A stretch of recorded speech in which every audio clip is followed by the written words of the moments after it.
Bonsoir Pascal. Bonsoir Estelle. Vous avez rencontré Jafar Panahi à Paris. C'est à l'occasion de la sortie de son film en France, en Suisse et en Belgique. C'est donc le 1er octobre. Il est sorti là.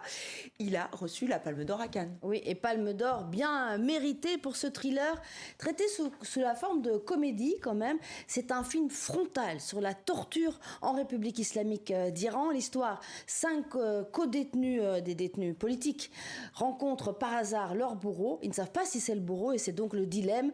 Vengeance, doit-on le tuer? Lui pardonne-t-on?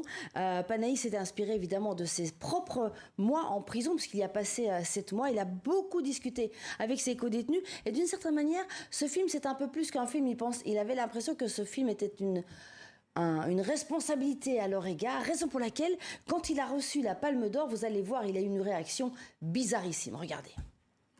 Un simple accident de Jafar Panahi.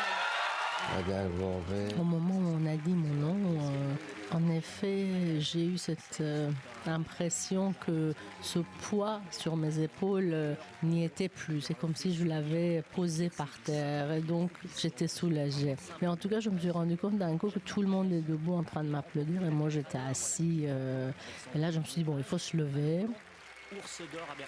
Donc c'est un film tourné totalement clandestinement, comme tous ces films, et c'est une réflexion générale en fait sur ce que vont faire les Iraniens le jour où le régime va tomber. Est-ce que les victimes vont se venger de leur bourreau? Je vous propose de l'écouter.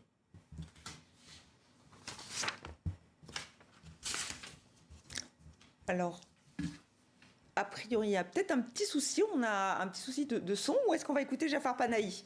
On l'a pas, malheureusement. Alors, ce qui a surpris tout le monde, c'est qu'il est rentré en Iran après sa Palme d'Or, alors qu'il avait tourné ce film, vous l'avez dit, clandestinement. Eh bien oui, on s'est posé évidemment la même question. Vous vous souvenez, l'année passée à Cannes, Mohamed Rassoulov, qui est un autre grand réalisateur iranien, eh bien il avait dû fuir clandestinement de l'Iran pour venir à Cannes et depuis il est toujours resté en exil. Alors je lui ai posé la question, il répond « Moi c'est très simple, je ne peux pas vivre à l'étranger, je préfère l'Iran, même si je suis en prison. » Et vous allez l'entendre, il y a beaucoup plus que ça, puisqu'il parle du courage.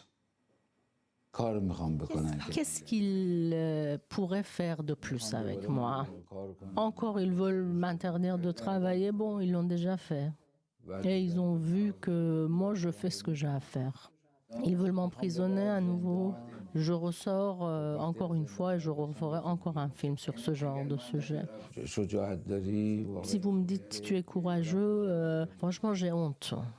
Parce que quand on voit toutes ces femmes dans les rues, elles ont dépassé les lignes rouges et à plusieurs reprises, elles ont été sous pression, emprisonnées, mais encore elles viennent dans les rues.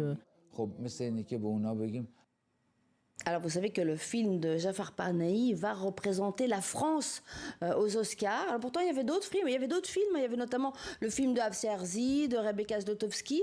C'est pas la première fois que la France est représentée par un film qui n'est pas en français. Il y a eu Mustang qui était en turc, ou l'année passée Emilia Pérez qui était en espagnol. Évidemment Jacques Audiard est français. Là le film n'a absolument rien de français si ce n'est la production, puisqu'il est produit en France, il sort en France, il sort pas en Iran, et toute la partie technique de la post-production. Donc voilà, c'est un excellent film qui mérite évidemment d'aller aux Oscars, mais à mon avis, et c'est mon interprétation personnelle, il y a aussi un geste politique de la France.